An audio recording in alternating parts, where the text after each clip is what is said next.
সয়াবিনের একটা অন্য রেসিপি করব। এরকম করে বানালে খেয়েও ভালো লাগে। এমনি তো আমরা সবাই সয়াবিন খেতে চাই না, এই জন্য আজকে অন্যভাবে বানাবো। এভাবে তোমরাও বানাবে, দেখতে থাকো। প্রথমে আমি একটু ড্রাই রোস্ট করে নেব মশলাগুলো। জিরা দিয়ে দিলাম,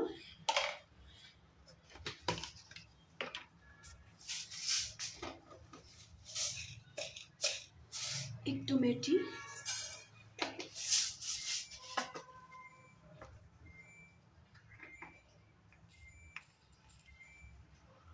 একটু কালো জিরা,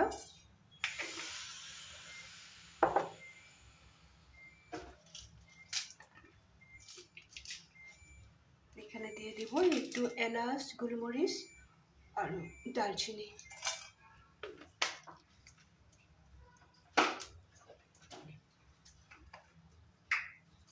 আমি চিকেন বা মাটনে যে মশলাগুলো দেই ওইভাবেই করব রেসিপিটা।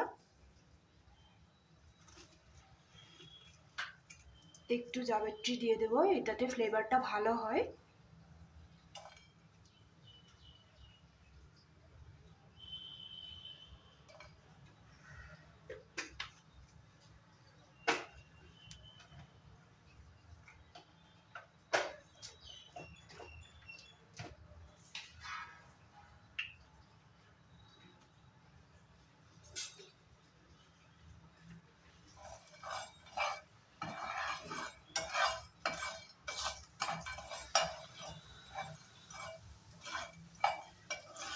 প্যানটা বেশি গরম হয়ে গেছে, আমি গ্যাসটা অফ করে দিব। এখন এখানে একটু পোস্ত অ্যাড করব।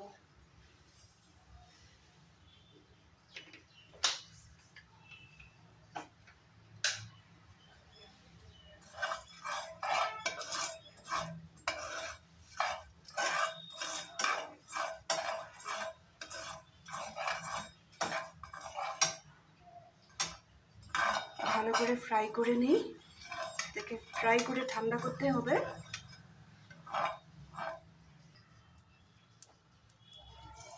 মশলাগুলো ড্রাই রোস্ট করা হয়ে গেছে, এখন আমি এখানে ঠান্ডা হওয়ার জন্য ঢেলে রাখবো, কারণ এই মশলা তো ঠান্ডা হয়ে যাবে। যতক্ষণ আমার সবজিটা হবে ততক্ষণে ঠান্ডা হয়ে যাবে।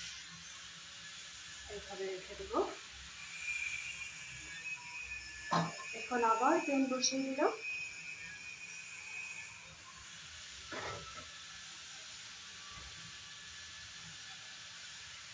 আমি এখানে সাদা তেল ব্যবহার করব।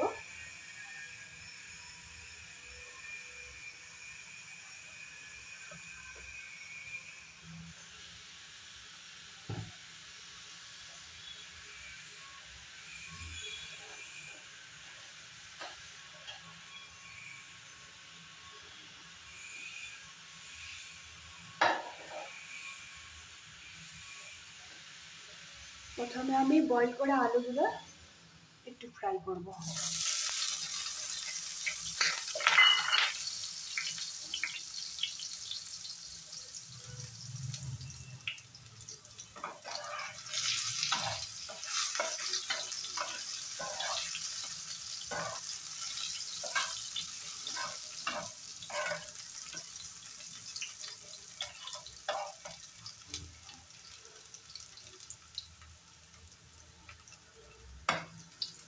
আলুগুলো একটু হালকাভাবে ফ্রাই করে নেব। আলুগুলো ফ্রাই করা হয়ে গেছে, এটাকে নামিয়ে রাখবো।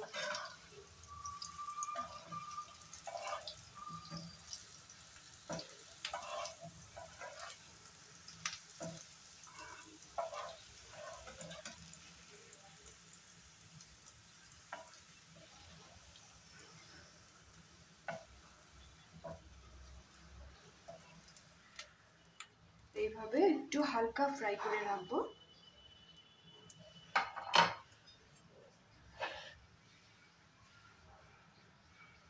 এখন আমি একটু ছোট ছোট করে কুচিয়ে রাখা পেঁয়াজটা দিয়ে দেবো এখানে।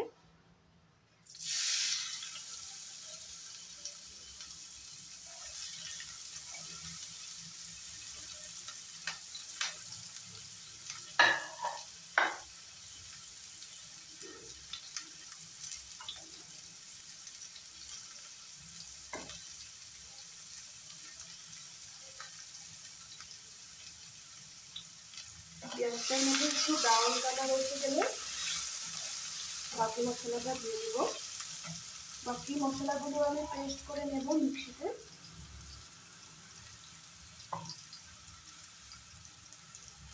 টমেটো, ক্যাপসিকাম,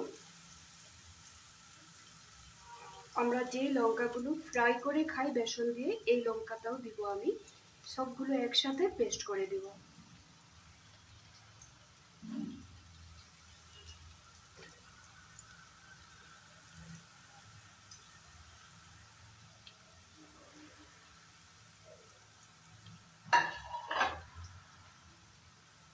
সাথে দেব কড়াইতে আমি কুচিয়ে দিলাম একটা বড় সাইজের পেঁয়াজ। এখন এখানে পেস্ট করে দেব আরেকটা পেঁয়াজ, আদা, 4টে কাঁচা লঙ্কা।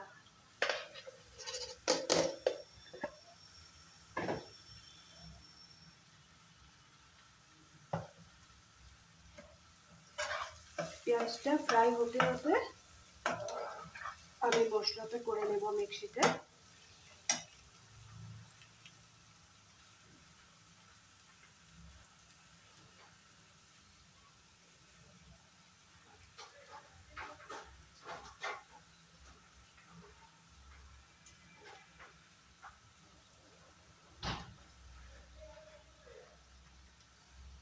আমি এখানে রসুনটা একটু বেশি করে দেব, তাহলে সয়াবিনের গন্ধটা থাকবে না। এমনিও এই রেসিপিতে যদি করো তাহলে এমনিও সয়াবিনের কোনো গন্ধই থাকবে না।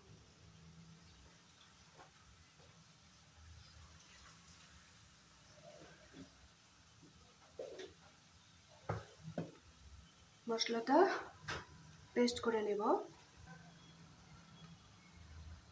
পেঁয়াজটা ফ্রাই করা হয়ে গেছে, এখন এখানে পেস্ট করা মশলাটা দিয়ে দেব।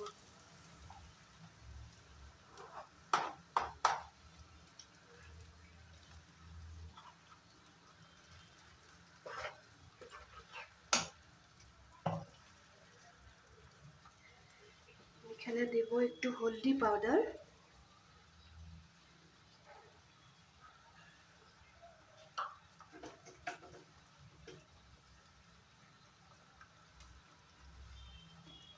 জিরা তো ফ্রাই মশলাতে দেওয়াই হয়েছে, ওইটাকেও গুঁড়া করে দিব। কালারের জন্য একটু লঙ্কার গুঁড়া দিয়ে দিলাম।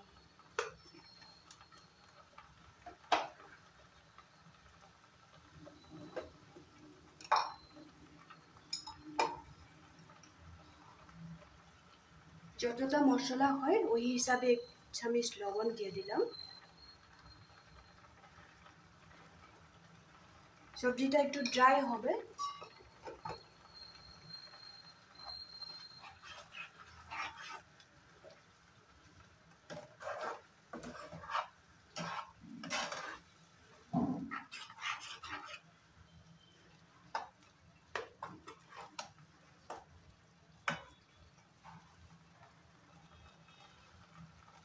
মশলাটা ভালো মতো ফ্রাই হোক, কাঁচা গন্ধটা যাতে বেরিয়ে যায় ততক্ষণে আমি খেয়াল রাখবো। 2-3 মিনিট বাদে আবার ফিরে আসছি। 2-3 মিনিট বাদে ফিরে আসছি। মশলাটা ভালো করে ফ্রাই হয়ে গেছে, এখন ভেজে রাখা আলুটা দিয়ে দেব।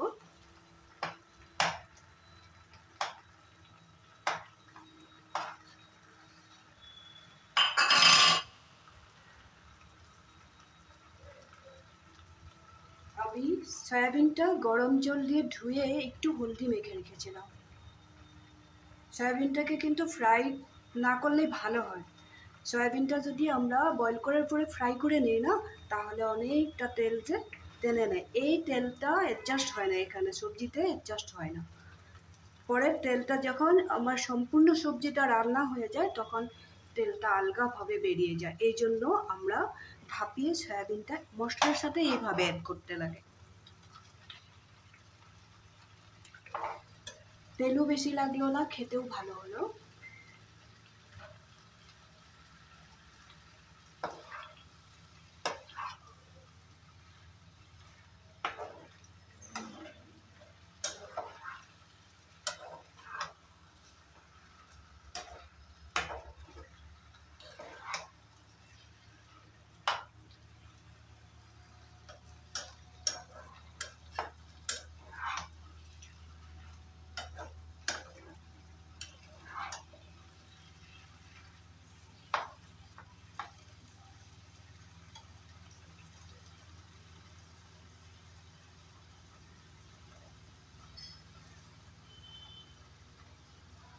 আমি ড্রাই রোস্ট করে রাখা মশলাটা এখন মিক্সিতে পাউডার বানিয়ে নিব।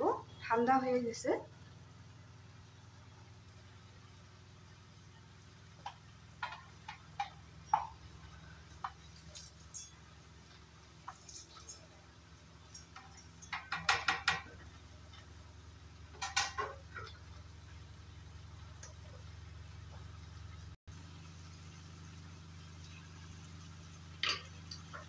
এখন আমি এখানে টেস্টের জন্য একটু চিনি দিয়ে দেব, খুব বেশিও দিব না।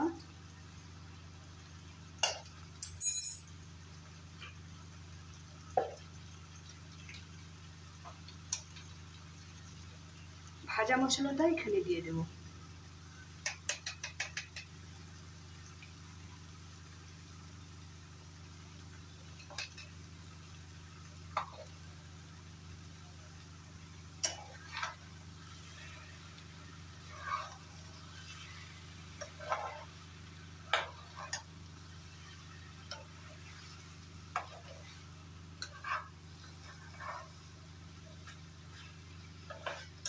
এখানে আলাদা কোনো গরম মশলা দিব না, ভাজা মশলাটার মধ্যে এলাচ দারচিনি সব কিছুই ছিল।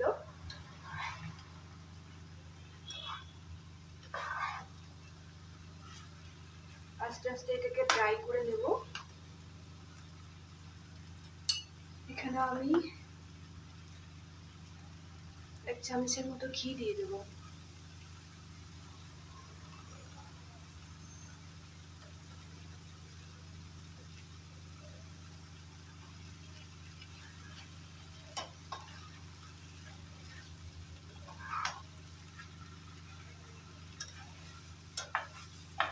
সবজিটা ফ্রাই হয়ে গেছে, আর একটু ড্রাই হয়ে গেলে আমি এখানে ধনেপাতা একটু কসুরি মেথি অ্যাড করব। এখন আমি এখানে একটু কসুরি মেথি পাউডার দিয়ে দেব, সামান্য পরিমাণে, বেশি না।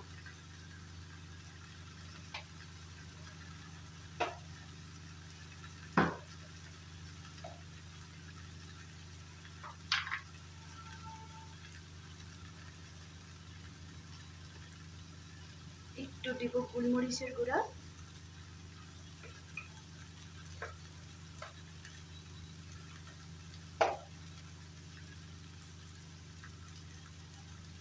এখন এখানে আমি ধনেপাতা দিব।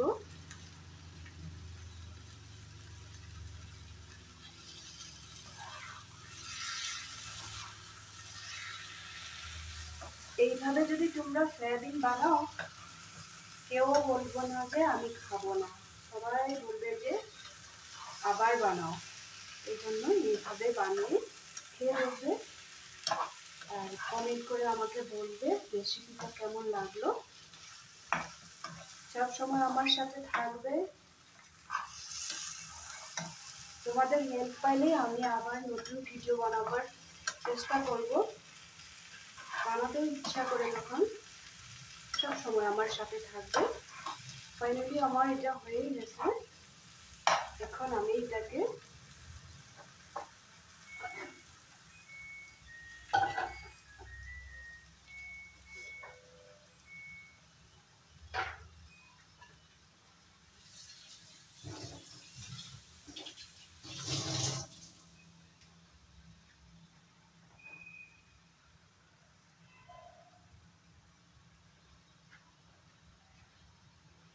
একটা পাত্রে ঢেলে রাখবো।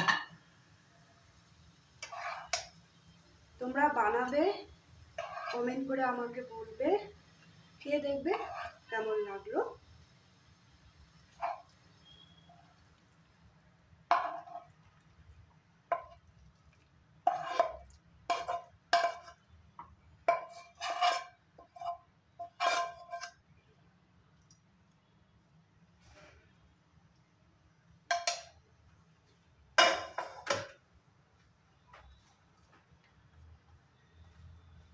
আর একটু ধনেপাতা দিয়ে দেব।